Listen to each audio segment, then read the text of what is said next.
Mesdames et messieurs, bonjour, merci de nous rester fidèles. L'un des principaux baromètres de la démocratie, ce sont bien les consultations électorales. Et quand on sait que dans nos contrées en Afrique subsaharienne, ces questions brassent beaucoup de contestations, il peut être utile de s'arrêter parfois et de s'interroger sur les dispositions qui tendent à garantir ce que d'aucuns ont appelé les scrutins libres, transparents et inclusifs. Nous allons parler ce matin donc d'élections. Vous le savez, depuis quelques semaines, un nouveau code électoral, ou du moins un code électoral modifié, a été promulgué par le président de la République, et ce code devra régir les prochaines consultations générales de 2026.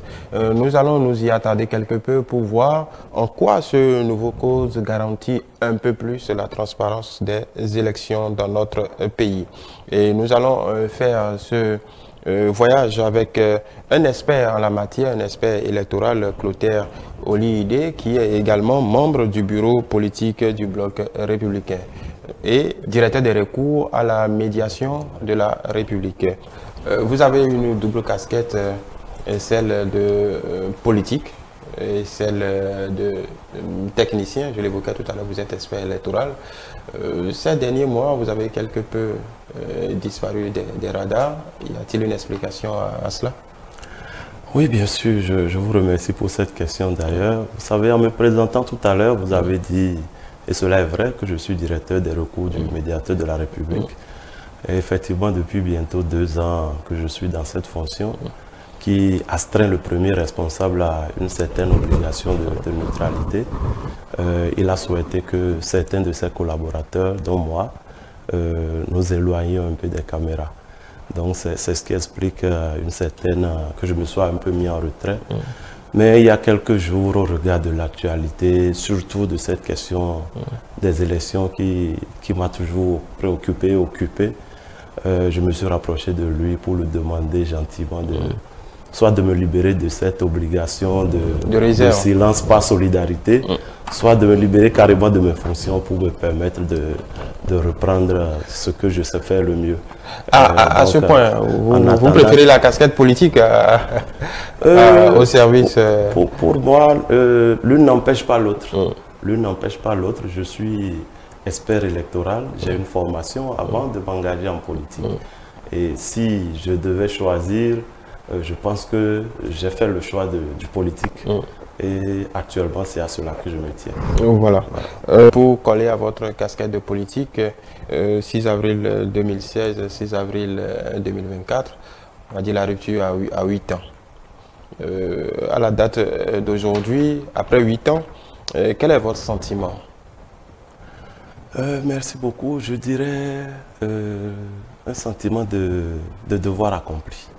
Je dirais un sentiment de devoir accompli parce que le chef de l'État, le président Patrice Talon, finira son second mandat dans 2 ans environ. Mais déjà, à 2 ans de la fin de ce mandat, je peux dire qu'il a fait l'essentiel. Il a fait l'essentiel parce que, personnellement, ce que j'attends d'un chef de l'État, et je crois que c'est pareil pour tout le monde, c'est déjà d'avoir une vision pour son pays. Et ensuite de traduire cette vision en programme, en projet structuré et cohérent.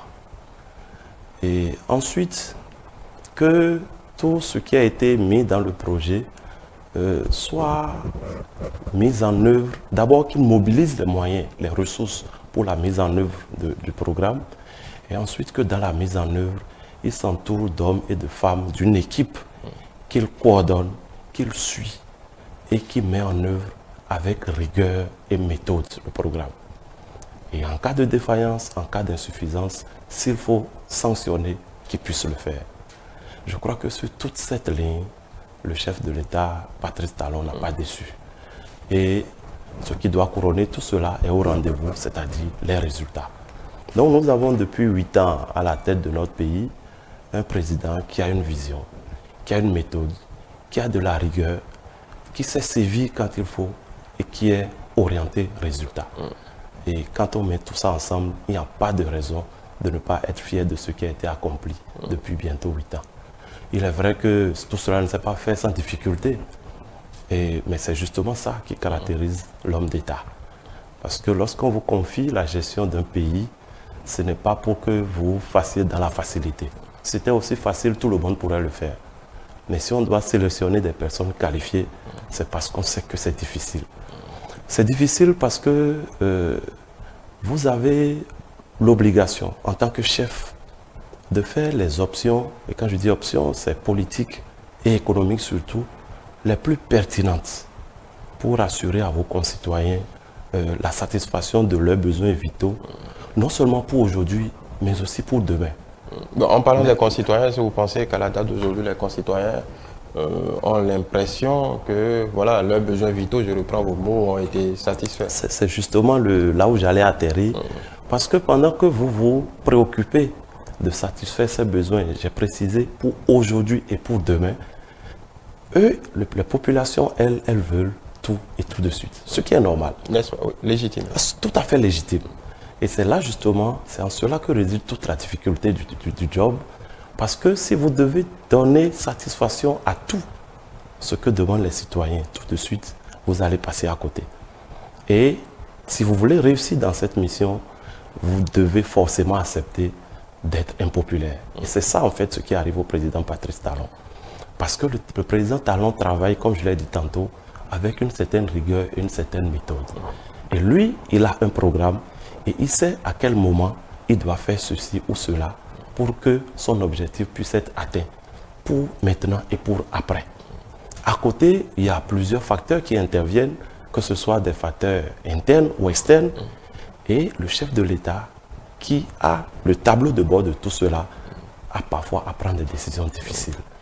Et le président Talon, quand c'est difficile, il ne recule pas. D'accord. Parce que lui veut le résultat. Oui. Cette impopularité voilà, assumée par le président de la République, est-ce que ça découle d'une incompréhension des attentes des populations ou disons, le politique n'explique peut-être pas assez ce en quoi les politiques publiques peuvent concourir à assurer le bien-être des populations aujourd'hui et demain? Je crois qu'à ce niveau, vous mettez le doigt vraiment sur la problématique que nous vivons aujourd'hui au Bénin. En vérité, ce n'est pas que le chef de l'État ne sait pas qu'il faut expliquer ce qu'il fait. Mais vous savez, nous sommes partis depuis 2016. Parce que sans vouloir vous arrêter, les Béninois, tous les Béninois aujourd'hui savent qu'il est très rigoureux et qu'il ne recule pas. Justement. Voilà. Ça, je pense que, absolument. Je pense que beaucoup de gens apprécient. Donc, voilà. Donc, mais où est le problème? Voilà. Donc, à ce niveau, il est évident qu'il obtient des résultats. Et tout le monde le reconnaît. Le problème, justement, se trouve au niveau de la communication. Et c'est pour cela que je vais vous rappeler le contexte dans lequel le chef de l'État a pris le pouvoir en 2016. Qu'il vous souvienne que son prédécesseur, le président Boni Yahi, à un moment donné, a eu à lâcher le mot en disant que la démocratie béninoise est une démocratie nescafée. Ce n'est pas moi qui l'ai dit, hein, c'est le président Boni Yahi. Et il a dit chargé d'anarchie et de désordre. Le président Talon lui-même dira après que le Bénin est un pays de pagaille. Alors donc, le diagnostic au départ était clair. C'est qu'il y avait du travail. Il y avait beaucoup à faire. Ce n'était pas ça, ce qui se passait dans le pays. Mais la différence entre le président Talon et le président Yahi, c'est que le président Yahi a fait le constat, mais n'a rien fait pour que ça change en fait, fondamentalement. Parce que quoi? Parce qu'il avait peur de l'impopularité. Le président Talon, lui... Il avait peur de l'impopularité. Absolument. Il aimait...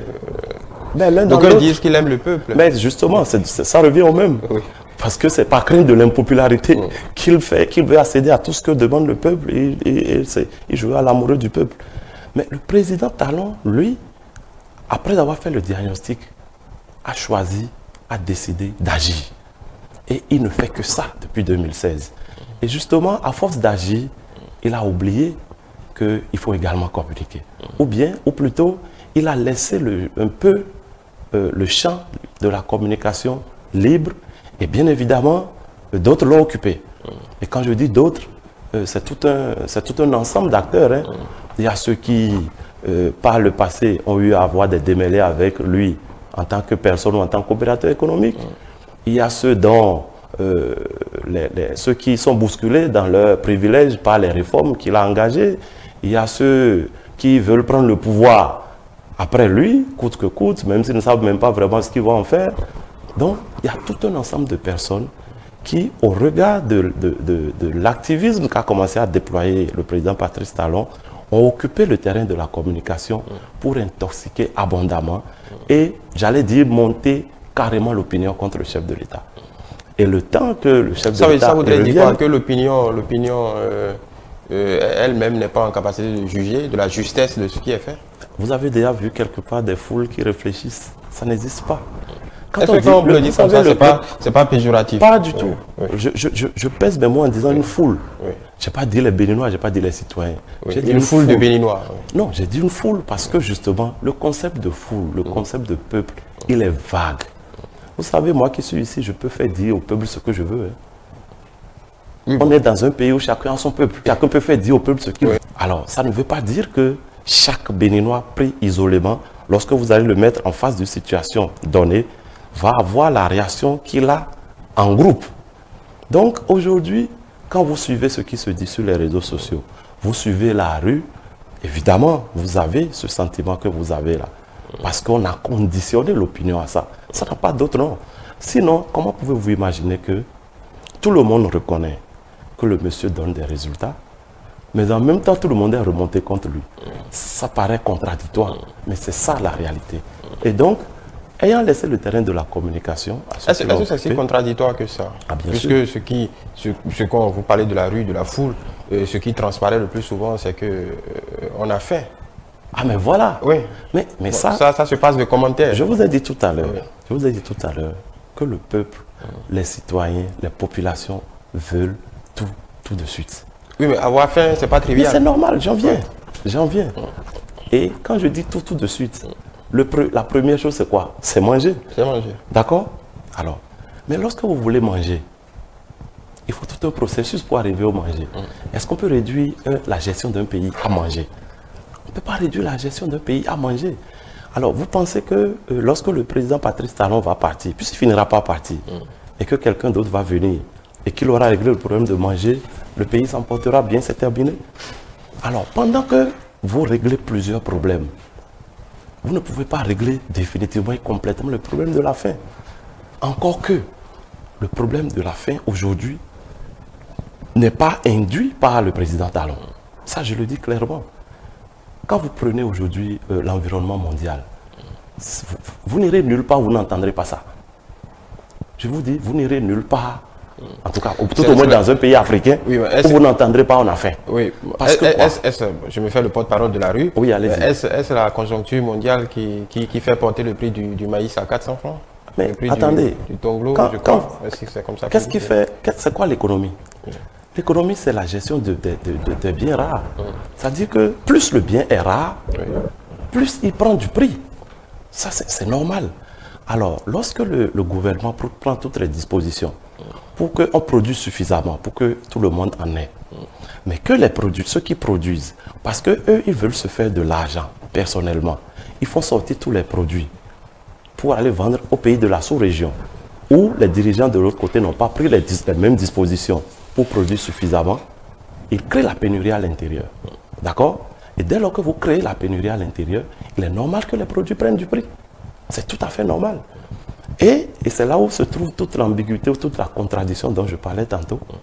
Mais c'est les mêmes populations qui disent on a faim, qui font sortir les produits vivriers, qui créent la pénurie, qui fait monter les prix, qui crée encore scandale lorsque le gouvernement dit ne sortez plus les produits du pays, laissez à l'intérieur, dit ah, le gouvernement veut nous empêcher de nous faire de l'argent parce que quand on vend dehors, c'est plus cher. Vous comprenez, c'est pas si simple que ça. Donc c'est tout un ensemble de politiques à mettre en place. Et ce qui est attendu d'un chef d'État, ce qui est attendu d'un gouvernement justement, c'est de prendre les dispositions pour que les conditions soient remplies, que chacun trouve son compte. D'accord, vous comprenez tout à l'heure. Oui. Pendant que vous prenez cette disposition-là, et que le même peuple se rebelle contre les dispositions que vous prenez pour assurer son bien-être, et se plaint en même temps qu'il a faim. Vous comprenez qu'il y a beaucoup de facteurs qui sont en jeu et que c'est ensemble que ce problème de faim va se régler. Parce que si on attend d'un gouvernement qu'il ne fasse qu'injecter de l'argent pour que les produits baissent, pour qu'on mange, eh bien on finira par réduire la gestion du pays à la gestion de la faim.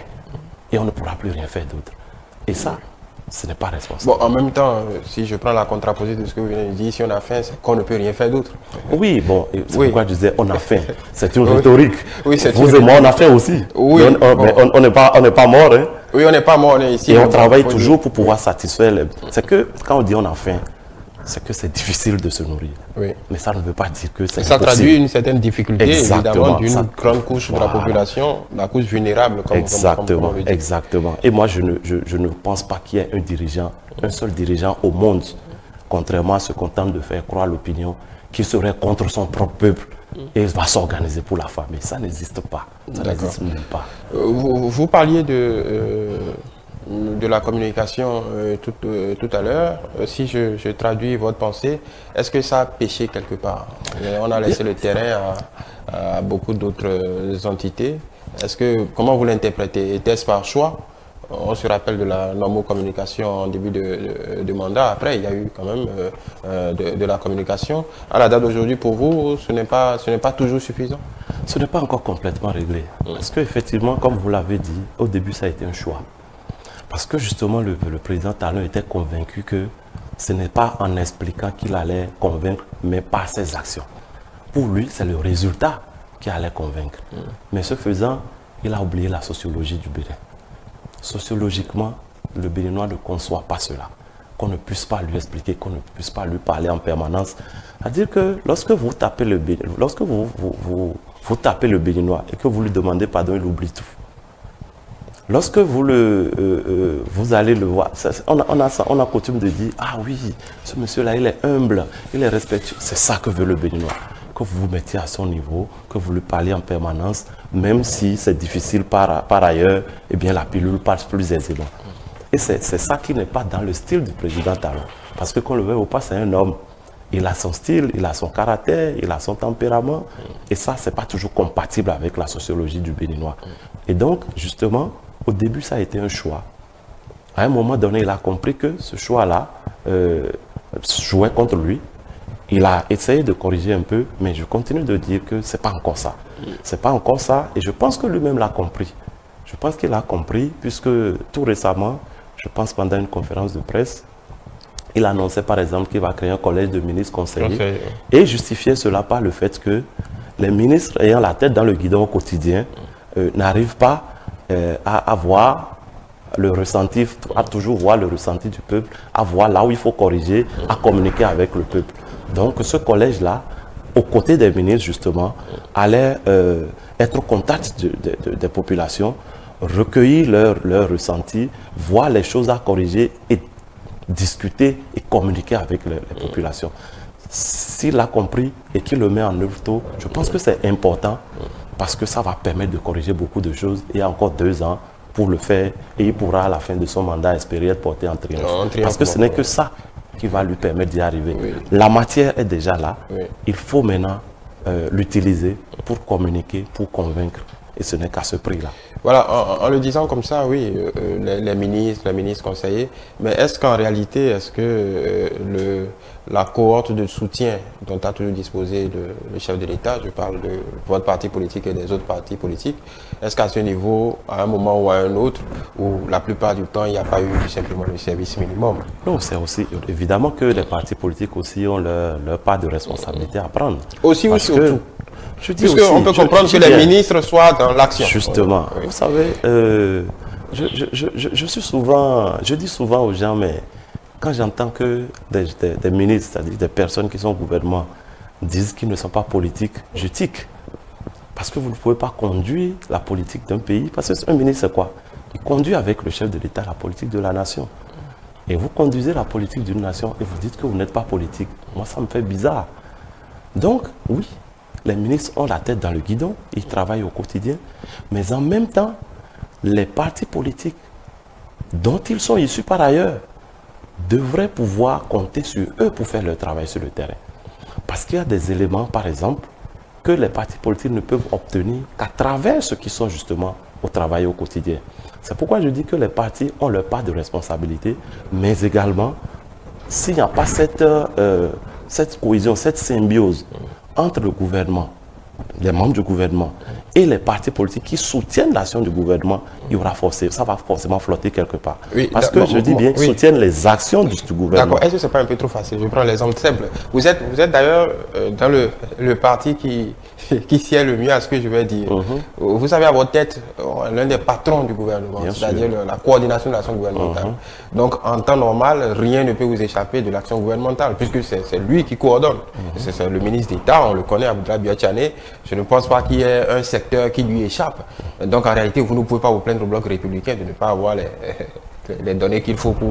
Non, je n'ai jamais dit qu'on n'a pas les données qu'il faut. Oui. Je n'ai pas dit ça. Bon, vous avez besoin de quelle autre onction? Je dis bien, les partis politiques ont leur part de responsabilité parce qu'ils doivent dans tous les cas contribuer à assurer cette communication-là. Mais je dis à eux seuls, sans qu'il y ait la cohésion permanente avec le gouvernement, même le ministre d'État, oui, il est avec vous, c'est votre président. Mais oui, mais il est notre président, mais il est en même temps au gouvernement.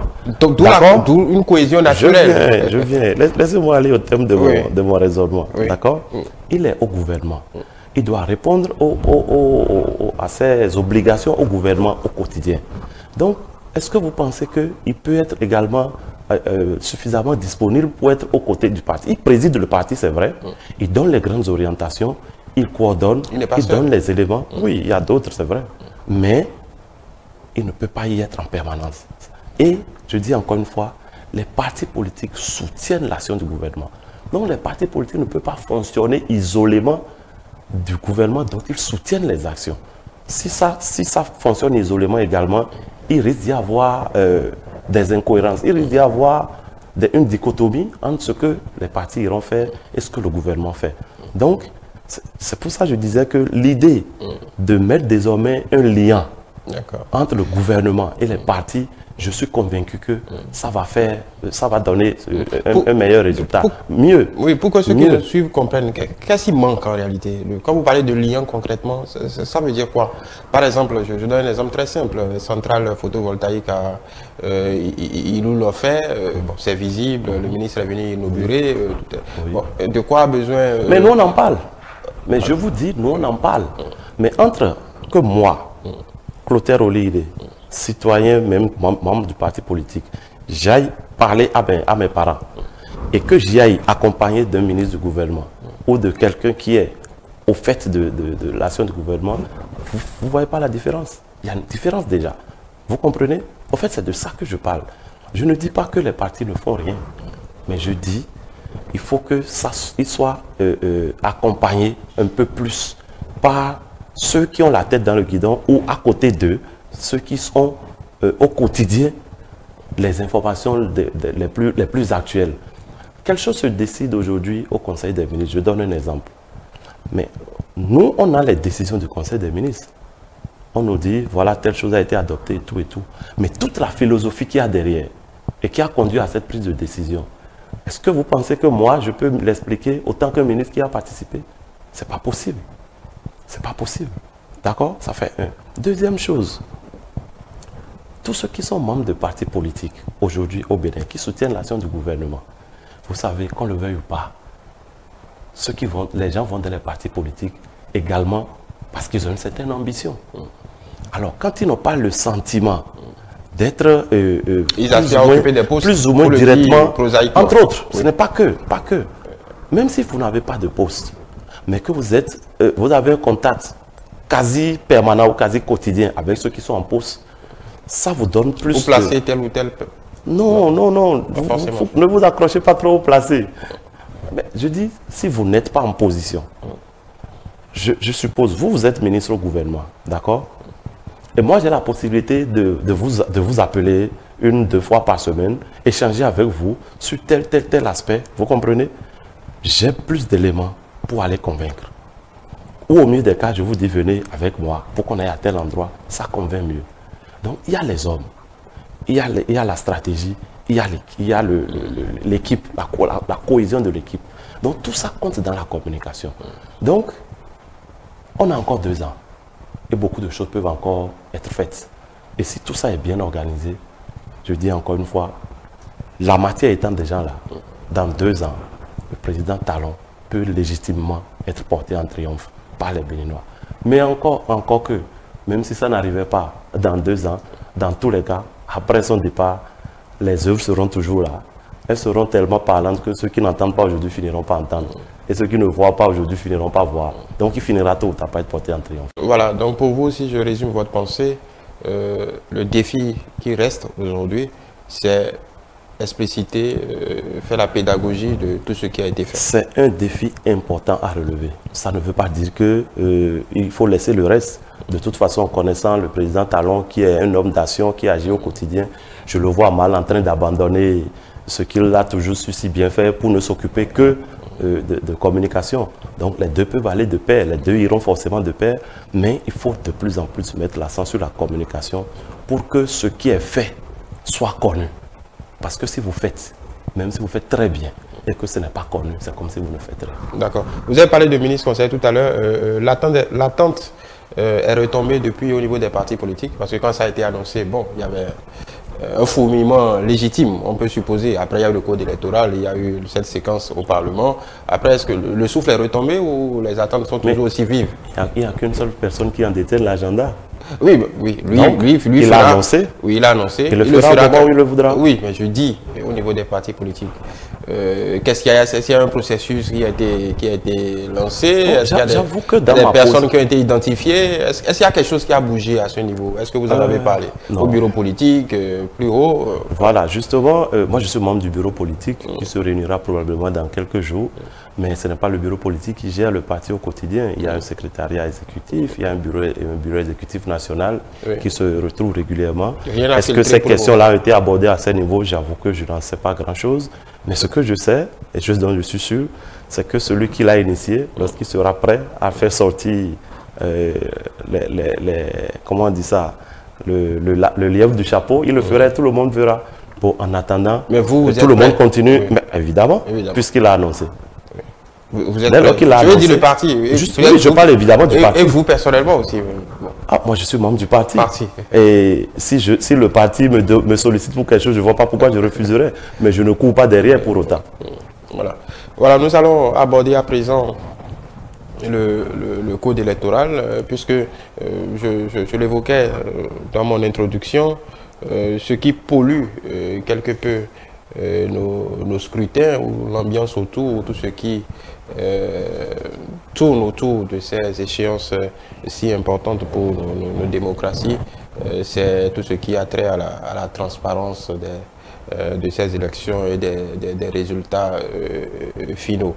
On voit très bien que c'est ça qui est souvent sujet à contestation et à trouble à l'ordre public et beaucoup plus dans d'autres pays. On l'a vu également chez nous par séquence ces dernières années. Donc la question que je voudrais vous poser de suite, au-delà de toutes les interprétations politiques adossées à ce code électoral modifié, est-ce que pour vous, ce nouvel instrument donne un peu plus de garantie en matière de transparence, puisque vous êtes expert électoral? Ok, merci. Merci beaucoup. Je disais au début de cette émission que j'ai entendu beaucoup de choses par rapport à ce code électoral révisé. Et puisque de formation et d'expérience, je suis expert électoral, justement, ça fait partie des raisons pour lesquelles j'ai décidé quand même d'intervenir. Parce que quand je commence par la question que vous avez posée, la question de la transparence, j'ai entendu beaucoup d'interprétations. Je me suis demandé, mais qu'est-ce qui ne marche pas? Parce que j'ai entendu quelqu'un dire, je ne veux pas appeler de nom, qu'il y a beaucoup de choses à revoir, il faut réviser ce code-là, parce qu'en matière de transparence, il y a beaucoup de ratés. Et parlant de ces insuffisances, il a évoqué un certain nombre de choses. Je vais revenir sur une ou deux que j'ai retenues. Il a parlé par exemple de la question des articles 90 et 92 du code révisé, en s'apesantissant sur la question des feuilles de dépouillement et des procès-verbaux de déroulement du scrutin. Justement, parce qu'on sait, à juste titre, que ça a créé, en tout cas, ça a fait objet de recours à l'occasion des élections législatives de janvier 2023. Voilà. Et je ne vous cache pas que l'intéressé m'a appelé. Il m'a appelé parce qu'il y a quelques jours, j'avais fait une sortie sur le plateau d'une de vos L'intéressé, Jean-Baptiste Elias, vous voulez dire. Oui, bon, voilà, c'est de lui qu'il s'agit. Oui. Il m'avait fait l'amabilité de m'appeler après mon émission pour soulever les mêmes préoccupations. Et donc, ce que je m'apprête à dire, je lui ai dit, hein, donc il n'y a pas de secret. Mais je lui ai dit, mais Monsieur le Président, vous n'avez pas dû bien lire les articles 90 et 92. Parce que si vous contentez de lire l'article 90 et que vous avez lu l'article 92 séparément et que vous ne les liez pas, vous allez passer à côté. Parce que dit l'article 90 qu'il a évoqué? L'article 90 dit bien ceci. Les procès-verbaux de déroulement du scrutin sont conçus en bloc de 5 feuillets de papier autocarboné. D'accord? Et évidemment, les 5 feuillets-là, lorsqu'ils sont remplis à la fin du dépouillement, le premier feuillet va à la Cour constitutionnelle, le deuxième feuillet va à la Sénat, le troisième feuillet va au coordonnateur d'arrondissement, le quatrième feuillet est affiché sur le lieu du vote et le cinquième feuillet est remis aux représentants des candidats. D'accord? Donc, il estime que... Tu viens? Oui. Il estime que dès lors que c'est dit comme ça, c'est que tous les représentants des candidats ne pourront plus avoir de feuillet parce que les 5 sont terminés. Oui. Mais quand vous allez lire l'article 92, l'article 92 dit bien que le président du bureau de poste de vote remplit autant de blocs, ce n'est pas autant de feuillets, hein, autant de blocs de procès-verbaux de dépouillement, de déroulement de scrutin qu'il faut pour que tous les représentants des candidats puissent en avoir une copie originale. Ça veut dire quoi? Ça veut dire que ce n'est pas un seul bloc de 5 feuillets qu'on envoie dans le poste de vote. C'est plusieurs blocs. Et il revient au président du poste de vote. D'abord, il revient à la Sénat, conformément à la loi, de fournir le poste de vote en suffisamment de blocs de feuillets pour que tout le monde puisse en avoir. Et il revient maintenant au président du poste de vote de s'assurer qu'il en a rempli suffisamment pour que tout le monde puisse en avoir. D'accord. Donc, et ça, je vais vous expliquer pourquoi on en est arrivé là. Pourquoi faire compliqué quand on peut faire simple? Pourquoi on ne dit pas simplement mettre les feuillets, autant de feuillets que de voilà, j'en arrive justement. Parce qu'on avait fait cette expérience par le passé. Pour ceux qui ne le savent pas, j'ai fait plus de 10 ans à la Commission électorale nationale. Et ce que je dis là, c'est une expérience qu'on a vécue. On a déjà eu à faire cette expérience de faire des blocs autocarbonés de 8-10 feuillets. Mais qu'est-ce qui se passe? C'est que lorsque vous écrivez sur le premier feuillet, après le quatrième, le cinquième, vous ne voyez plus rien sur les autres feuillets. Vous comprenez? Et donc, c'est au regard de cette expérience que la Sénat a remonté vers le législateur qu'on dit désormais de faire 5 feuillets. Parce que lorsque ces 5 feuillets, lorsque celui qui écrit appuie bien sur le premier, ça se répercute jusqu'au cinquième. Et donc, si on dit d'en remplir autant, c'est parce qu'on sait que 5 ne suffirait pas. Vous comprenez? Donc, le législateur a tenu compte des insuffisances du passé, justement, pour dire désormais, c'est 5 feuillets, mais il faut avoir autant de blocs qu'il faut pour que tous les représentants des candidats puissent avoir au moins une copie originale. Et ça, c'est écrit dans la loi. Alors, s'il y a eu une mauvaise application de la loi ou une mauvaise interprétation de la loi, ce n'est pas à la loi qu'il faut s'en prendre. Ce n'est pas la loi qu'il faut corriger. C'est là où il y a eu erreur qu'il faut s'attaquer. Et donc, pour moi, dire qu'on doit réviser le code pour cette question-là, c'est passer à côté. Parce que ce qu'on veut mettre est déjà dedans. Première chose que j'ai relevée. Deuxième chose, et ça je suis sur le plan transparence parce qu'il a dit d'autres choses qui ne sont pas relatives à la transparence sur lesquelles je vais peut-être revenir. Deuxième chose qu'il a évoquée, c'est la proclamation des résultats poste de vote par poste de vote. Un peu comme ça s'est fait au Sénégal il y a quelques jours. À ce niveau-là, c'est vrai, ça peut se faire comme ça. J'étais aussi de ceux qui, entre-temps, il y a quelques années, estimaient qu'il fallait le faire. Et je pense que c'était en 2007 ou en en 2008, je ne me souviens plus trop, il y a eu une élection là où justement, certains médias avaient commencé à faire cette proclamation de résultats par poste de vote. Et la Cour constitutionnelle, dans le temps, avait sorti un communiqué pour l'interdire. Pourquoi en fait? Parce que dans notre contexte à nous, il y a deux choses dont il faut tenir compte. La première chose, c'est que chez nous, c'est la Cour constitutionnelle qui proclame les résultats des élections. Et la Constitution et le Code électoral donnent le pouvoir à la Cour constitutionnelle de procéder aux rectifications matérielles, aux corrections, tout ce qu'il faut faire avant de proclamer les résultats. Alors, donc c'est la première chose que je voulais évoquer. La deuxième chose, c'est la sociologie béninoise. Est-ce que si, après avoir procédé à toutes les rectifications possibles, la Cour proclame les résultats, et que ces résultats-là ne sont plus exactement ce qui avait été déjà proclamé à partir des postes de vote, est-ce qu'on est sûr que ça ne va pas créer des troubles post-électoraux? Alors, quand on met ces deux choses-là côte à côte, il faut bien mûrir la question avant de s'y engager. Et c'est pour ça qu'à l'époque, la Cour avait dit qu'il faut arrêter.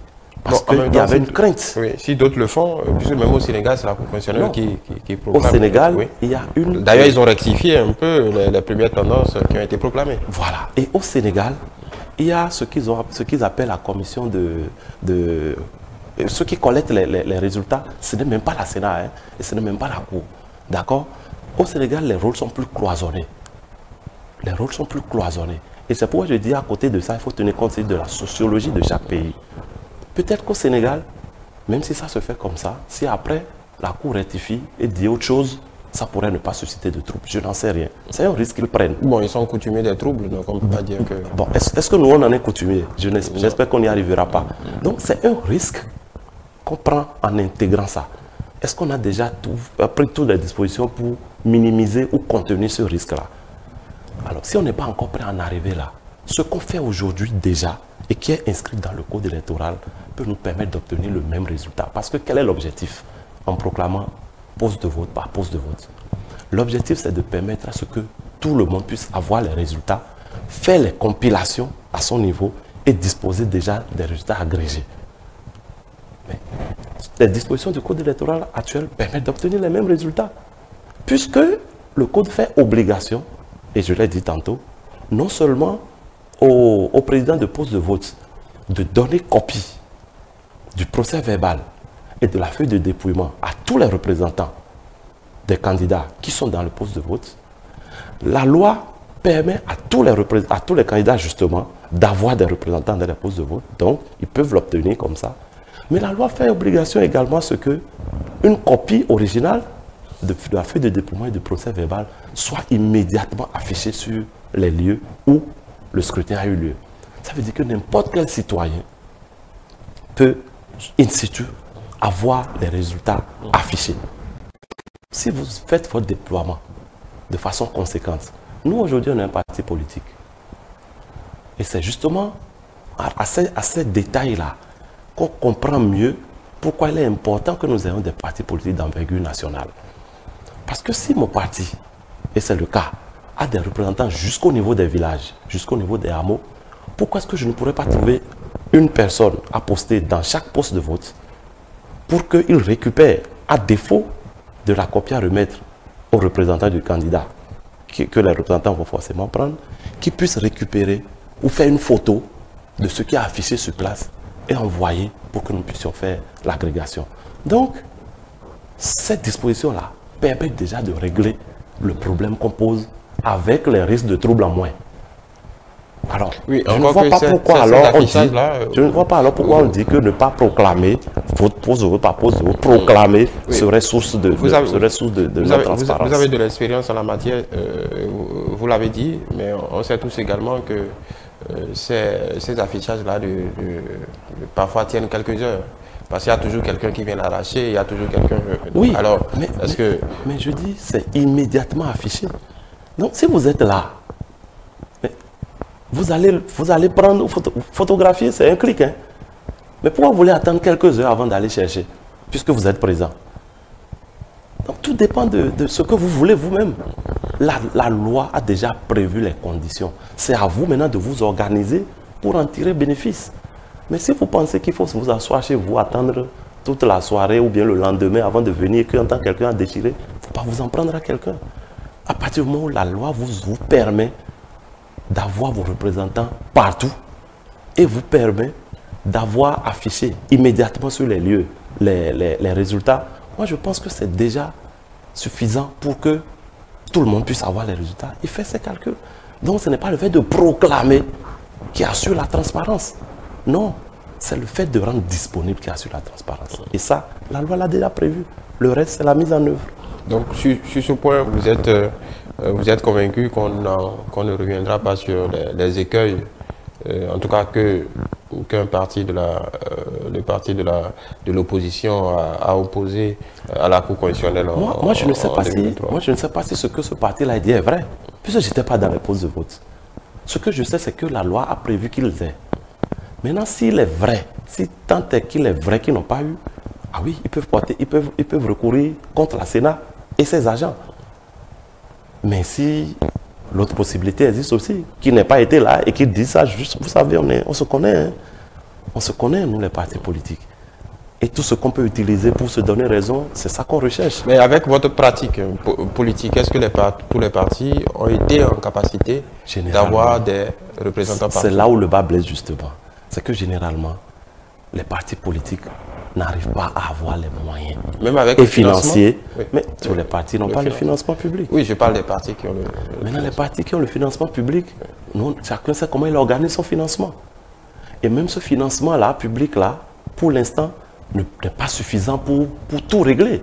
Parce que si vous ne comptez que sur le financement public pour réaliser toutes les activités du parti, vous n'en aurez jamais assez pour couvrir toutes les charges. Ce n'est pas possible. On parle quand même de quelques milliards. Vous pensez, une seule activité d'un parti politique, vous avez une idée de ce que ça coûte? Pour moi, la petite expérience que j'ai faite au Bloc républicain, je peux vous dire que une seule activité d'un parti politique qui doit être réalisée sur l'ensemble du territoire national, c'est des dizaines de millions qui sont débloqués. C'est des dizaines de millions, je ne veux pas dire des centaines. Donc, et le financement public que nous recevons, et les cotisations des membres, parce que nous cotisons, et même tout ce que nous avons comme appui de part et d'autre, n'est même pas suffisant pour couvrir toutes les charges du parti. Donc, dans ce contexte-là, vous comprenez qu'il y a des partis qui font des choix, oui, qui font des choix de mettre leur argent dans ceci plutôt que dans cela. Et quand finalement ils décident de mettre des agents dans des postes de vote parfois, soit ils n'en ont pas assez parce qu'ils n'ont pas des militants partout, soit ils n'ont pas assez de sous pour les prendre en charge, soit ils leur donnent des montants tellement, dérisoires que les intéressés prennent les sous, ils s'asseyent chez eux, ils disent qu'on ne leur a pas donné de... Faut-il toujours les prendre en charge? On voit d'ailleurs dans d'autres pays des citoyens, c'est la force de conviction qui parle. C'est justement là où parfois je suis de sourire lorsque certaines personnes disent « Ah, ce qui s'est passé au Sénégal, il faut que les Béninois fassent la même chose ». Le peuple béninois n'a pas encore le niveau de patriotisme du peuple sénégalais. Il faut qu'on se le dise honnêtement. Il faut qu'on se le dise honnêtement. Ce qu'un Sénégalais ferait sans demander le moindre copec, je n'en connais pas beaucoup de jeunes au Bénin qui vont faire sans réclamer quelque chose. Il y a un travail à faire à ce niveau-là aussi. Et c'est en cela que l'une des ambitions des réformes du système politique électoral que le président Patrice Talon a entreprise, l'une des ambitions qui est de sortir l'argent du jeu politique, on s'y essaye, on n'y est pas encore arrivé. Mais il ne faut pas baisser les bras, parce que c'est important d'y arriver. De la formation politique, donc des partis, des écoles des partis politiques. Pas du tout. Moi, je n'appelle pas ça un échec. Vous savez, quand des habitudes se sont sédimentées pendant des décennies, ce n'est pas en 5 ans, en 10 ans qu'on arrive à les arracher brutalement. Et c'est justement, quand je vous disais tout à l'heure, que le président Talon affronte beaucoup d'adversités, ça fait partie des raisons pour lesquelles il en est là. Parce que justement, lui pense qu'il faut régler ces questions-là et le plus tôt possible. Et ça a du mal à passer. Parce que c'est des habitudes dans lesquelles les gens se sont longtemps complus. Et quand vous dites qu'il faut laisser vous heurter à un mur, vous heurtez à un mur. Et vous savez que tous les partis politiques veulent gagner les élections. Alors, si pendant que vous dites on ne met plus l'argent, vous sevrez ceux qui en ont l'habitude, d'autres continuent de faire ce qui se faisait avant et qui leur marche et qui se font élire, vous comprenez que c'est difficile pour ceux qui sont en train de faire l'effort de changer, de ne pas retomber dans le même travers. C'est très difficile. Parce que vous voyez, moi, j'aspire à gagner. Vous aspirez. Vous êtes sevré d'argent. Et comment? Et comment? Ouais, vous l'assumez. Mais ça fait partie des objectifs de la réforme, justement. Et le président Talon ne s'en cache pas. Il ne s'en cache pas. Et justement, lorsque nous autres... Et ça veut dire paradoxalement que les partis manquent de moyens. Bien entendu. Oui. Mais il ne manque pas... Les partis ou les leaders. Il ne manque pas de moyens oui. pour mener les activités politiques. Mais il manque de moyens pour corrompre les électeurs. Il faut que je le dise clairement comme ça. Il manque de moyens pour corrompre les électeurs. Or, ce qui a toujours marché dans ce pays et qui fait gagner les élections, c'est la corruption des électeurs. Il faut qu'on se dise la vérité. Donc, ça fait que, de plus en plus, les partis politiques n'ont pas les moyens pour corrompre les électeurs. Et puisque c'était l'habitude, eh bien, les électeurs, à la limite, disent, bon, pourquoi je dirais voter? Ou alors, on va voter pour sanctionner celui qui n'a pas donné, parce que ceux qui sont contre la réforme, eux, ils continuent de donner. Donc, c'est tout ça qui est en jeu. Gratuites. Non, ce n'est pas... Attendez, nous, on est sur le terrain. Nous, on est sur le terrain. Je vous dis, je suis technicien. Et ce sont des faits à dénoncer. Si vous ne le faites pas, c'est que les faits de corruption... Entre dénoncer... Vous êtes expert électoral, oui. Non, moi, je n'ai pas pour rôle aujourd'hui de dénoncer. Oui, d'accord, mais si vous êtes politique avec votre casquette de politique sur le terrain, si vous voyez des faits, si vous êtes aux prises avec des faits de corruption... Est-ce que vous savez que pendant les dernières élections, je ne vais pas donner de nom, nous on a été jusqu'à arrêter des personnalités qu'on a amenées au commissariat. Des personnalités politiques de ce pays qu'on a surpris en flagrant délit de fraude qu'on a pris. Et qu'on a amené au commissariat. Bon, c'est pour vous dire que ce n'est pas faute de dénoncer, mais les habitudes ont la peau dure. Et c'est pour ça que le président Talon est décrié quand il touche à certaines choses. Malheureusement, il faut forcément qu'on passe par là. Parce que quand on a identifié le mal, il faut avoir le courage d'appliquer la thérapie. Si on n'ose pas appliquer la thérapie, on sera toujours en train de se plaindre, mais on n'aura jamais les résultats qu'on souhaite. Et j'ai le sentiment que nous, Béninois, nous, Africains, nous voulons les résultats, mais nous ne voulons pas faire les sacrifices qu'il faut pour y arriver. Ce n'est pas possible. Ce n'est pas possible. Donc, c'est ça les réalités de chez nous. Alors, donc je disais, pour revenir à votre question de départ, que non seulement il y a cette question-là, cette disposition-là, qui peuvent assurer une meilleure transparence, mais il y a encore d'autres dispositions. Parce qu'au fait, de quoi il s'agit? Quand on parle de fraude électorale, c'est à plusieurs niveaux. Et un des niveaux, c'est déjà la liste électorale. Et vous voyez aujourd'hui toutes les dispositions nouvelles qui ont été introduites dans le code pour que la liste électorale, tout au moins les statistiques relatives à la liste soient disponibles déjà et rendues publiques au moins 180 jours avant les élections. Que la liste elle-même soit affichée au moins 115 jours avant la première élection de l'année électorale et que 60 jours avant l'élection, que la liste soit déjà disponible à la Sénat. Donc, tous ces délais qui ont été allongés, c'est pour donner justement suffisamment de temps pour que tous les acteurs puissent avoir la liste et que s'il y a des incorrections ou des tricheries, qu'on puisse les corriger à temps. Ça, c'est autant d'éléments de transparence qui sont amenés dans le code et qu'il faut saluer. Les anciens éléments de transparence qui existaient déjà dans le code de 2019, ces éléments n'ont pas été retirés. Je prends l'exemple de l'authentification des bulletins.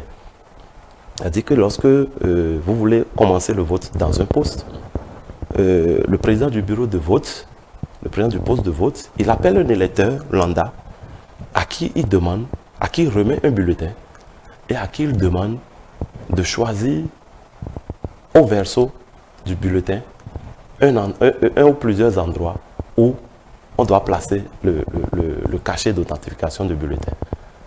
Et lorsqu'il le fait, on le note sur le procès verbal et tous les bulletins, on répète la même opération sur tous les bulletins qui doivent être utilisés dans ce poste-là. De sorte à ce que personne ne puisse apporter un bulletin préestampillé d'un autre poste ou d'ailleurs pour venir utiliser dans le poste.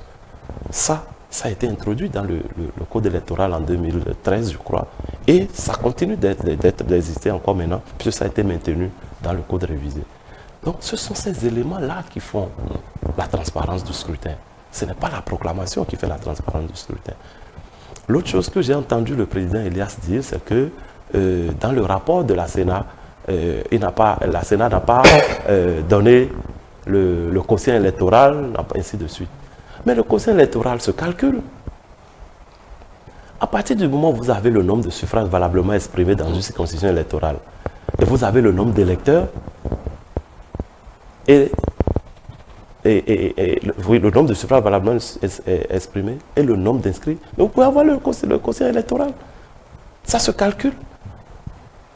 Donc, et moi je suis certain, je suis convaincu que si il demande à la Sénat de lui fournir ces données-là, la Sénat va les leur fournir. Ce n'est pas parce que la Sénat n'a peut-être pas mis sur son site que ce n'est pas disponible. Il est vrai que moi aussi, je fais partie de ceux qui reprochent à la Sénat de ne pas alimenter son site. Parce qu'effectivement, si vous allez sur le site internet de la Sénat aujourd'hui, ce n'est pas encore ça. Mais ça ne veut pas dire que les données ne sont pas disponibles. Et je rappelle que les mêmes données qui vont à la Sénat, pour que la Sénat proclame les grandes tendances, ce sont les mêmes données exactement qui vont à la Cour constitutionnelle, qui proclament également les résultats. Donc, ces données existent et à la Sénat et à la Cour constitutionnelle. Donc, on ne peut pas prétester ou prétendre du fait qu'on n'a pas publié sur un site pour dire que ça n'existe pas et qu'il n'y a pas de transparence.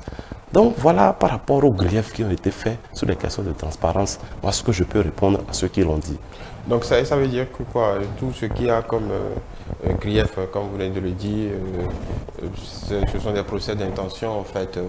Oui, quand vous lisez le code, tout ce qui est dit là, pratiquement se retrouve dans le code d'une manière ou d'une autre. Et ce qui n'est pas dedans n'empêche pas la transparence. C'est peut-être des souhaits, mais qu'il faut encore bien étudier pour ne pas créer d'autres problèmes en voulant régler certains. Voilà. C'est de ça qu'il s'agit. En parlant du Sénégal tout à l'heure, vous êtes expert électoral, vous l'aurez constaté, ils sont restés sur des pratiques qu'on adoptait, des pratiques qui avaient cours chez nous il y a encore par exemple, quelques années. Bulletin unique, bulletin multiple.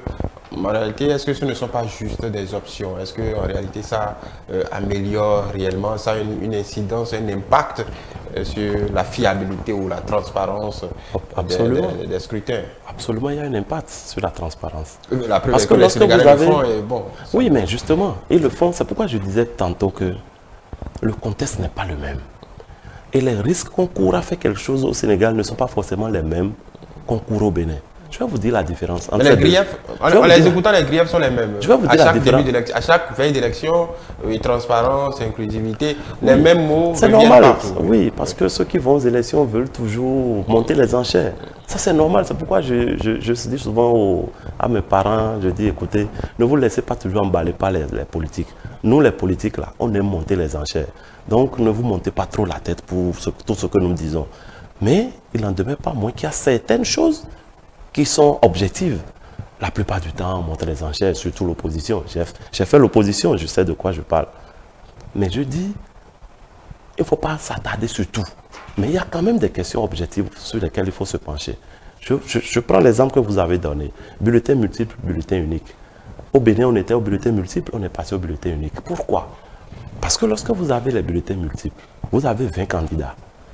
Vous allez dans l'isoloir avec 20 bulletins. Vous mettez un dans l'enveloppe, vous venez, les 19 autres, vous pouvez repartir avec pour aller montrer à ceux qui vont vous donner de l'argent que c'est pour eux que vous avez mis là-bas. Oui, ça c'est l'effet de corruption, mais bon, la transparence des élections n'est pas pour autant... Mais attendez, la corruption, mais quoi? La corruption électorale a quelle incidence? Son incidence est justement sur la fiabilité et la transparence des élections. Oui, encore une fois, l'électeur aura voté. Oui, il aura voté, mais il aura triché. Parce qu'il aura conditionné son vote à... Mais oui, bien sûr. Oui. Ça corrompt. La corruption, comme dit le mot, corrompt l'élection. D'accord? Deuxième chose, entre imprimer un seul bulletin, où on met tous les candidats, et imprimer une vingtaine, une cinquantaine de bulletins, qu'est-ce qui est plus économique? Forcément d'imprimer un seul. Donc, le bulletin unique a plus d'avantages et protège plus l'intégrité du vote que les bulletins multiples.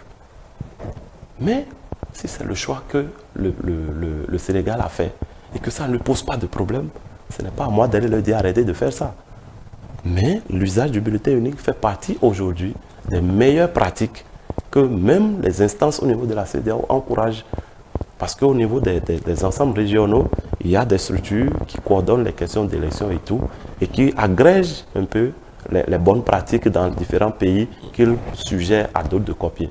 Et l'utilisation du bulletin unique en fait partie, parce que ça a beaucoup d'avantages et ça permet de lutter aussi contre la corruption électorale et de garantir l'intégrité des élections. Voilà, restons sur ce cas sénégalais, non pas qu'on dirige le cas sénégalais en parangon de vertu, mais il y a quelques éléments qu'on peut mettre en parallèle. Tentons revenir à une organisation sous la coupole du ministère de l'Intérieur. À ce niveau, d'abord je vais vous dire, au Sénégal, il y a plusieurs organes qui interviennent dans les élections. Ce n'est pas seulement le ministère de l'Intérieur. Il faut dire que c'est le ministère de l'Intérieur qui a la haute voilà, main il y a sur le ministère de l'Intérieur, il y a la commission électorale, il y a les commissions mais qui n'ont pas les mêmes prérogatives qu'ici. Les prérogatives sont éparpillées Oui. entre plusieurs organes. Ça déjà, pour moi, ce n'est pas une bonne pratique, première chose. Deuxième chose, pour revenir à la question du ministère de l'Intérieur seul pour organiser les élections, je pense personnellement qu'il faut qu'on arrive là. Mais avant qu'on en arrive là, il faut régler les préalables. Parce qu'en vérité, pourquoi est-ce qu'on a créé les Sénats et qu'on ne permet pas au ministère de l'Intérieur d'organiser? C'est parce qu'on n'a pas confiance. C'est tout, hein. C'est une affaire de confiance. Les acteurs politiques n'ont pas confiance au ministère de l'Intérieur. Les premières élections au Bénin, c'est le ministère de l'Intérieur qui a organisé. La Sénat n'a été créée qu'en 1994. On avait déjà fait les élections de 1991. D'accord? Donc, c'est le ministère de l'Intérieur qui avait organisé. Mais puisque le ministère de l'Intérieur, le ministre de l'Intérieur, membre d'un gouvernement, et que l'opposition estime que, étant membre du gouvernement, il peut travailler à l'avantage du gouvernement, eh bien, on a fini par dire non, on isole un organe administratif indépendant pour organiser les élections. C'est de là qu'est née la Sénat. Alors, cette confiance-là, elle peut être justifiée comme elle peut ne pas être justifiée. Oui, oui, je viens. Avant que vous n'ayez plus loin, c'est juste pour relever que même dans ce cas, ça n'a jamais tué les procès en suspicion. Je suis d'accord, c'est ce que je veux dire en fait. Je dis, elle peut être justifiée comme elle peut être injustifiée. Mais puisqu'on ne peut pas tout, on ne peut pas tester, ou malgré tout ce que vous allez faire, des gens vont toujours dire, il y a quelque chose qui ne va pas. Il faut régler certains préalables qui, de façon objective, peuvent mettre tout le monde d'accord. Et c'est ces préalables qui sont en cours de règlement actuellement au Bénin. De quel préalable je parle? La liste électorale. Il faut qu'on s'assure que la liste électorale est fiable. Et c'est pour ça, évoluer vers une liste électorale informatisée, sécurisée, qui est issue d'un état civil, lui-même sécurisé, est une grosse avancée. Donc si on règle complètement la question de l'état civil, et que désormais on tire la liste électorale du fichier d'état civil, et que chacun va voter avec sa pièce d'identité, qui permet de s'assurer que c'est l'individu qui est détenteur de cette pièce d'identité-là, qui est inscrit sur la liste électorale et qui vote, une grosse partie de la suspicion s'efface. Si on peut aller vers ce que j'appelle le vote électronique, c'est-à-dire que de partout dans le pays, vous pouvez même aller voter, un peu comme ça se fait avec les machines de vote en France, aux États-Unis et tout, que ces machines-là sont fiables. Et que ces machines décomptent les résultats sans que les hommes puissent avoir la possibilité de manipuler. Si tous ces systèmes-là sont mis en place, je ne vois pas d'inconvénient à ce que le ministère de l'Intérieur organise les élections. Et ça va nous faire beaucoup plus d'économies que ce que nous faisons actuellement. Et si on en arrivait là, vous verrez que organiser les élections, ça va être très simple. On peut même organiser des élections tous les ans si on en a s'il le faut. C'est parce que les pays qui organisent par exemple des élections anticipées, où on dit on a dissous le gouvernement, on reprend les élections législatives anticipées peut-être 3 mois, après 6 mois, après 1 an, c'est parce que le système est déjà en place et qu'ils n'ont pas besoin de redéployer tout ce que nous on déploie ici là, avant de faire une élection. Et ça, le ministère de l'Intérieur peut gérer la machine tranquillement. Mais tant qu'on n'a pas mis en place toutes ces infrastructures, superstructures-là, les gens trouveront toujours à redire et on n'aura pas la preuve qu'ils n'ont pas raison.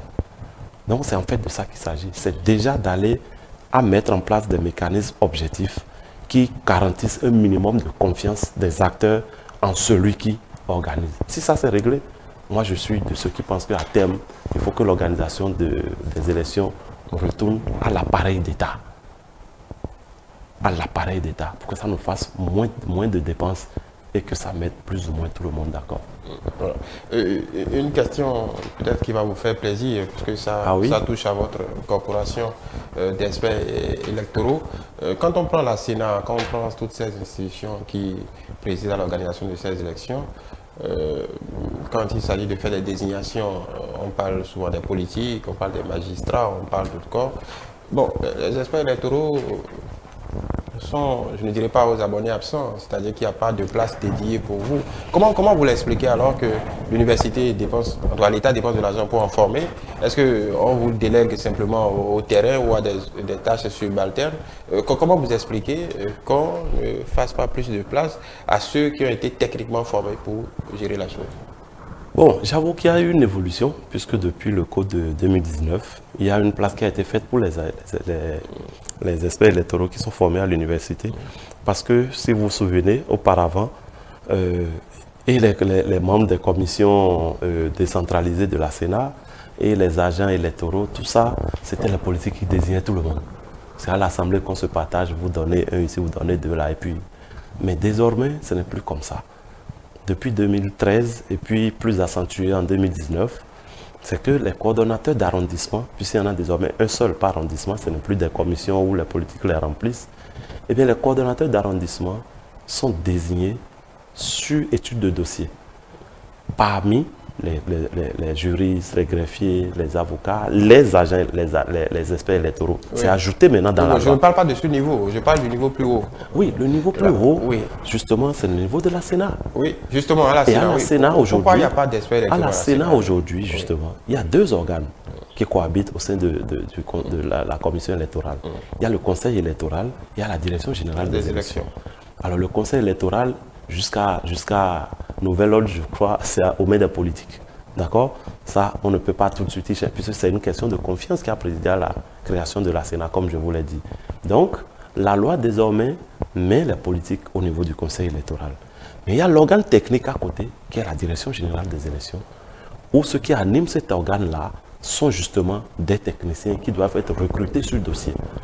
Et à ce niveau-là, parmi ceux qui sont là, j'en connais qui ont fait, par exemple, la formation à l'université. Il y en a parmi eux. Et on peut en avoir encore plus parce que là, c'est des dossiers et c'est sur profil. Donc, on ne peut pas dire qu'il n'y a pas de place qui est faite pour eux aujourd'hui. Il y a de plus en plus de la place. Espérons qu'à la longue, il n'y aura que pour faire le travail, puisqu'ils sont formés pour. Oui, justement, est-ce que c'est peut-être une question naïve? Est-ce qu'on arrivera à sortir, est-ce que c'est une option pour sortir de la suspicion permanente au niveau des politiques que simplement d'exclure tous les politiques du conseil électoral? On a vu par exemple pour la liste électorale, la NIP qui a une structure purement technique. Oui. Est-ce que ce ne serait pas la solution que de mettre tous les politiques dos à dos et que ce soit un organe purement technique de A à Z? Voilà. Je vous disais tantôt que si les questions objectives sont réglées, on peut retourner l'organisation des élections au ministère de l'Intérieur. Si ça se fait, c'est que les politiques vont disparaître. Parce qu'aujourd'hui, si la NIP est acceptée par les politiques, c'est parce que justement, la question de l'état civil a été réglée. Donc du coup, c'est devenu une affaire administrative. Donc les politiques, a priori, n'ont plus de crainte par rapport au contenu de la liste électorale. C'est pour ça qu'ils acceptent que la liste soit gérée par une structure administrative. De la même manière, lorsqu'on aura mis en place toutes les garanties que l'organisation des élections même ne peut pas être manipulée, on pourra retourner à une structure purement technique qui sera peut-être supervisée, comme on le dit, par le ministère de l'Intérieur. Et ça, les politiques vont complètement sortir du système. Mais en attendant d'arriver là, je ne vois pas quel mécanisme va convaincre les politiques de sortir complètement de cette affaire. Voilà, on va quand même parler un peu de politique, puisque la finalité, c'est là où on en parle, l'élection, c'est un processus avant tout politique. Je veux dire, par rapport au dessin affiché par ce code, le relèvement des taux, toutes les dispositions afférentes au parrainage. C'est vrai qu'on a assez fait le débat sur nos plateaux, mais je voudrais vous entendre sur ces dispositions. Est-ce que, peut-être en un mot, ce corpus de nouvelles dispositions constitue pour vous un élément manifeste de progrès? Alors, je vais répondre de façon très claire à cette question-là. Nous sommes dans un processus de réforme de notre système politique et électoral. Et cette réforme a une philosophie. Au fait, ce qui est en train de se passer, c'est la mise en œuvre progressive des actions entrant dans cette philosophie-là. Quelle est la philosophie de la réforme? C'est parti d'un constat. Le constat, c'est que notre système politique, tel que nous le pratiquons depuis 1990, ne permet pas, que nous ayons une clarification du paysage politique. Jusqu'à 2018, nous avions près de 250 et quelques partis politiques. Ça ne donne pas, ça ne permet pas une bonne lisibilité.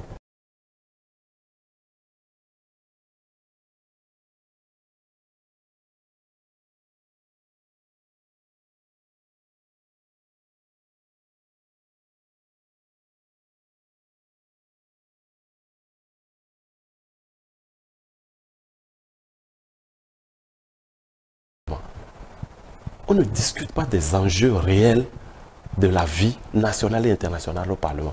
Mais chacun y va pour discuter de ses problèmes personnels, des problèmes de sa localité. C'est des partis forts, c'est des partis qui ont une envergure nationale et qui professent une certaine vision qui peuvent permettre de régler ce problème-là. Troisième chose, depuis 1990, il n'y a pas eu un seul président issu d'un parti politique qui a dirigé ce pays. C'est toujours un individu qui vient de nulle part et les partis s'agrègent autour de lui et le portent au pouvoir. Ça fait que quand il arrive, il fait comme il veut.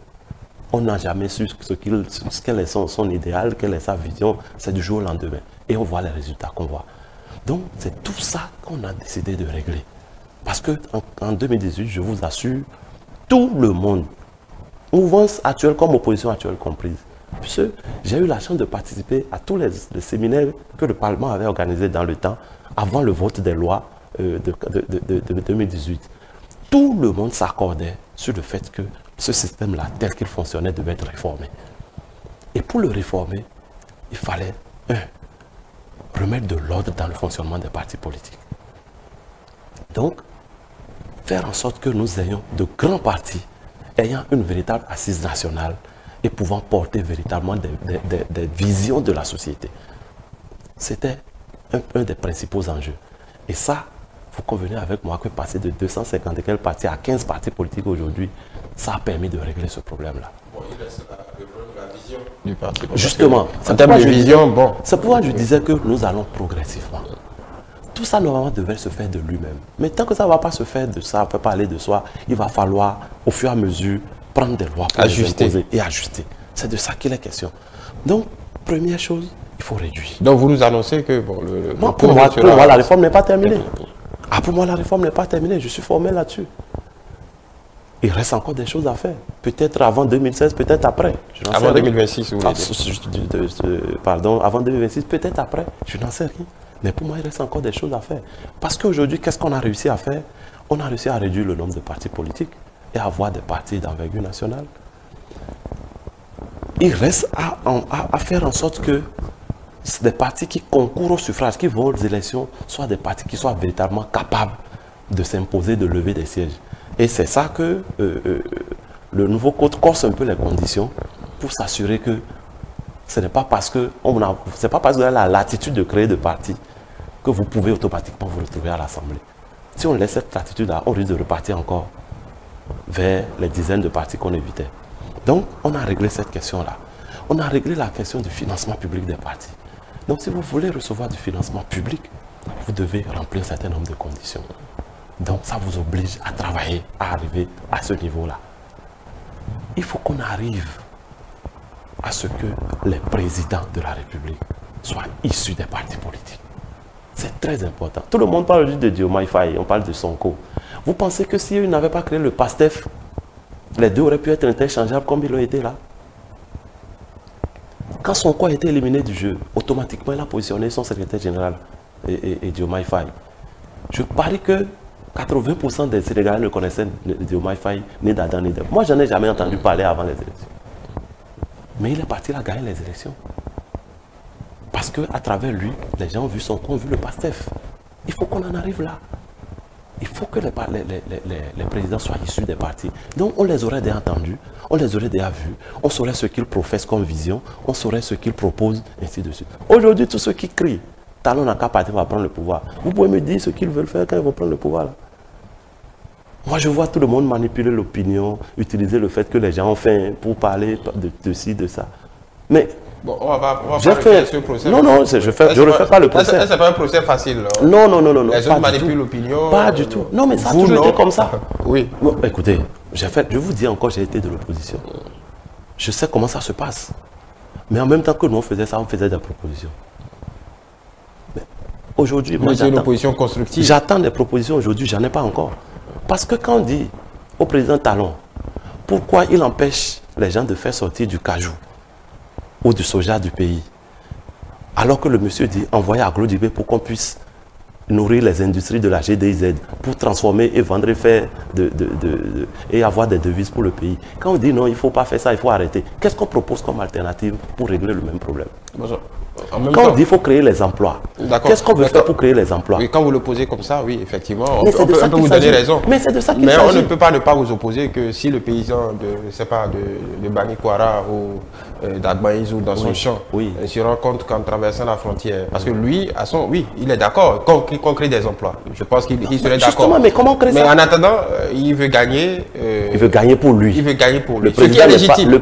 Ce qui est légitime. Je suis d'accord. Alors, donc si on considère que il peut considérer que s'il peut gagner 50 francs en plus en traversant la frontière, qu'il a le droit de. Je suis d'accord, c'est ce que je vous dis. Ça, c'est le paysan, ça. Ça, c'est vous et moi, ça. Mais celui qui aspire à prendre le pouvoir, qui veut gérer le pays, son boulot n'est pas de régler le problème de Noumon François Xavier de Clotaire Olydé. C'est d'assurer l'intérêt général. Et si ce qui est bon pour M. Noumon n'arrange pas l'intérêt général, c'est de son devoir de dire vous ne pouvez pas faire comme ça. Alors quand il dit ça, et qu'un autre qui aspire à prendre ce même pouvoir-là dit pourquoi tu dis ça, mais qu'il propose ce qu'il veut faire pour régler le problème que celui qui a dit ne faites pas ça veut régler, qu'est-ce qu'il propose?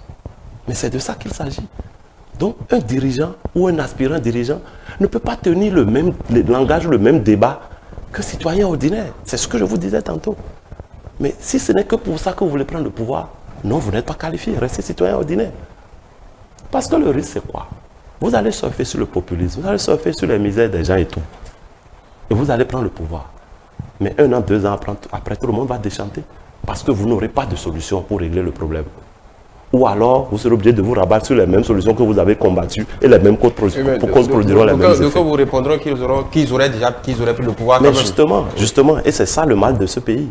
On se contente de prendre le pouvoir et on tourne en rond.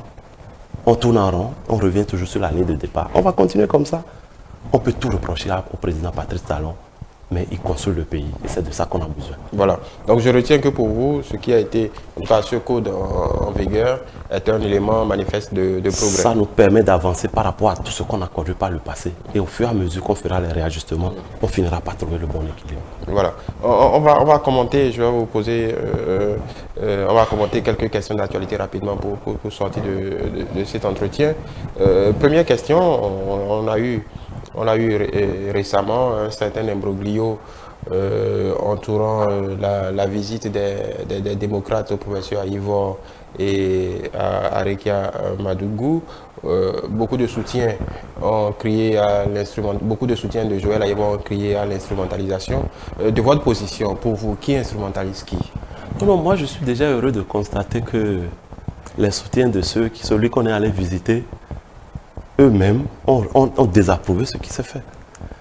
Si tant est que cette prétendue visite n'avait aucune arrière-pensée, je pense que celui qui a été visité ne va pas s'en plaindre. Vous comprenez ce que je veux dire, non? Bon, donc vous-même tirez les conséquences. Moi, je n'ai même plus besoin de donner mon point de vue. Nous sommes allés visiter quelqu'un et c'est la même personne qui, par le biais de ses véritables soutiens, déplore ce que nous avons fait. Alors, vous voyez qu'il y a quelque chose quelque part qui n'a pas marché. Allez chercher.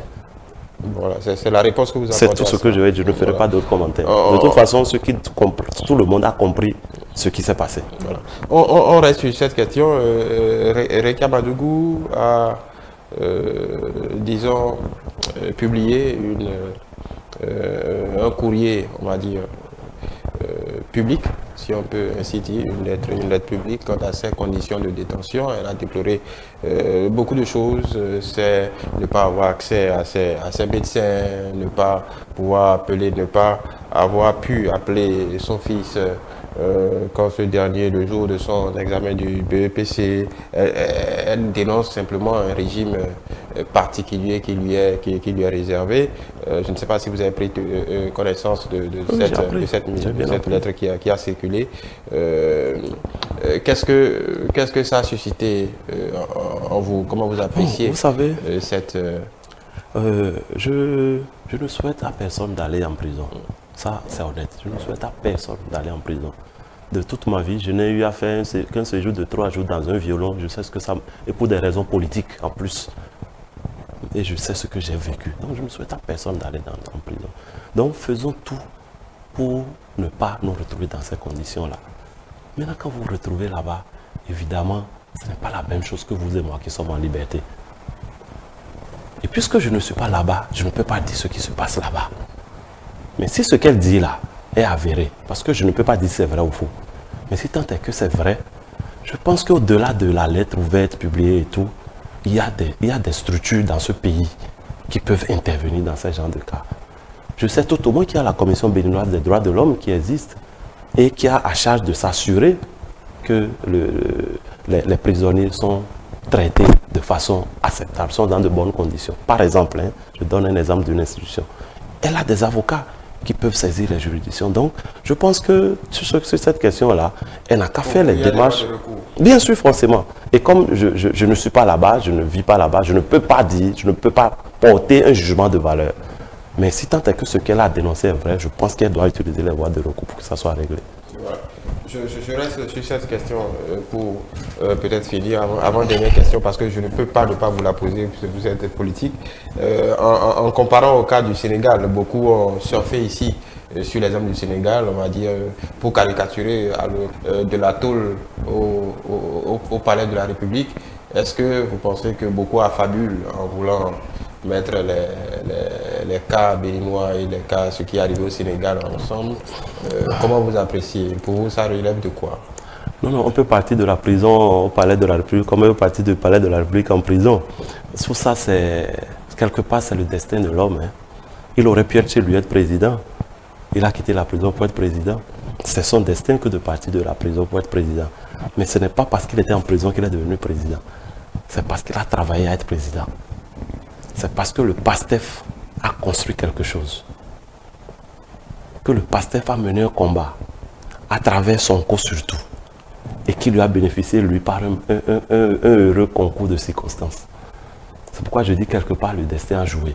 Mais ce n'est pas que le destin. Parfois, comme je suis de ceux qui pensent qu'on donne des pouces au destin.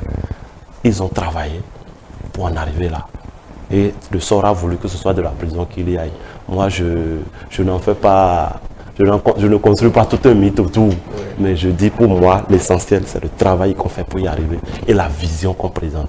Ce n'est pas juste jouer aux victimes, faire semblant de plaire aux gens pour aller. Non, je sais que nous, on est champions en ça dans ce pays, mais quand vous faites ça et que vous n'avez pas préparé, vous ne vous êtes pas préparé pour le job, quand vous allez y arriver, vous allez passer à côté. Pour rester rapidement sur le cas sénégalais, ça c'est la pratique démocratique. On a vu que ce parti, le PASTEF, a usé de certaines, on va dire, en parlant des méthodes de contestation, pour faire court, ce parti a usé pendant longtemps d'une sorte de récurrence dans une sorte d'insurrection populaire de façon régulière. Est-ce qu'il faut réellement s'en inspirer? Moi, ce que je retiens du cas sénégalais, personnellement, je ne suis pas pour la violence. Et je ne serai jamais pour des méthodes violentes pour arriver au pouvoir. Il est vrai que à des moments donnés, la réponse en face peut y conduire. Est-ce que le PASTEF a voulu ériger la violence en méthode comment on l'appelle, de conquête du pouvoir? Je ne suis pas sûr. Je pense qu'au début, ce n'était pas ça. C'est parce qu'il y a eu du répondant que ça a dégénéré. Mais la conséquence, c'est quoi? C'est que celui qui a mené la fronde n'est pas président.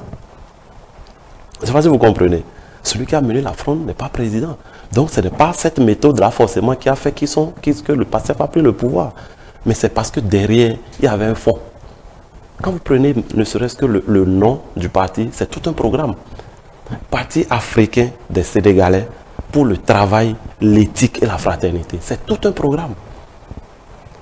Et ils ont eu le temps de communiquer sur ce programme-là, avant que après les choses ne dégénèrent dans le bras de fer et tout ça. Donc, dans les méthodes, parfois on est amené à. Mais je ne suis pas sûr que ce soit la violence qui a permis qu'il soit élu. Non, je ne le souhaite même pas. Voilà. Côté Olivier, on va sortir de cet entretien par cette question. Cotonou a été la capitale mondiale de la jeunesse du jeudi au vendredi dernier. Bonne nouvelle pour notre pays puisque c'était le premier dialogue du type. Dialogue mondial de la jeunesse. Pour vous aujourd'hui, encore une fois, les gens ont fait le parallèle par rapport à cette question du Sénégal. Les jeunes, est-ce que qu'est-ce que ça vous inspire en réalité? Moi, cette jeunesse, politique, activisme, ainsi de suite. Cette activité-là m'inspire deux choses. La première chose, c'est que d'abord, notre pays, chaque jour un peu plus, se positionne sur l'échiquier international. C'est quand même Cotonou qui a accueilli cet événement d'envergure mondiale. Ce n'est pas tous les jours qu'on vit ça. Et depuis que M. Patrice Talon est devenu président, on en a beaucoup de ce type-là. C'est une très bonne nouvelle pour nous. Il révèle le Bénin, effectivement. Première chose. Deuxième chose, c'est une très bonne chose que de réunir les jeunes. Que de réunir les jeunes pour discuter des enjeux contemporains. Parce que, en vérité, on parle du Sénégal aujourd'hui, on dit les jeunes, les jeunes, les jeunes.